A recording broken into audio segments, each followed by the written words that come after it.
శ్రద్ధ లేకుండా కర్మనినాచరించినందువలన ఫలం దక్కలేదు కాబట్టి శాస్త్రాలను నిందించరాదు.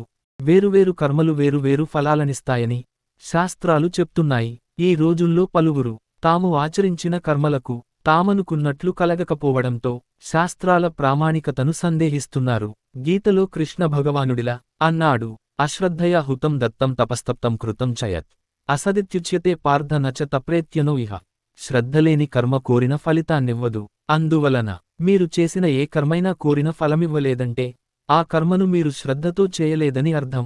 శ్రద్ధ లేకుండా కర్మనాచరించినందువలన ఫలం దక్కలేదు కాబట్టి శాస్త్రాలను నిందించరాదు. సర్వకాలాలలోనూ సందేహాతీతమైన ప్రామాణ్యం కలవి శాస్త్రాలు. అందువలన శ్రద్ధతో కర్మలనాచరించాలనేది చాలా ముఖ్యం. అయితే శ్రద్ధ అంటే ఏమిటి అనే ప్రశ్నకు ఆదిశంకరులు ఇలా సమాధానమిచ్చారు. శాస్త్రస్య గురువాక్యస్య సత్యబుద్ధ్యాస్వధారణ సా శ్రద్ధా కథితా సద్భి అని. శాస్త్రాలలో గురువాక్యంలో అచంచలమైన నమ్మకమే శ్రద్ధ అని. ఇటువంటి దృఢమైన నమ్మకముంటే సత్ఫలితాలు తప్పక లభిస్తాయి.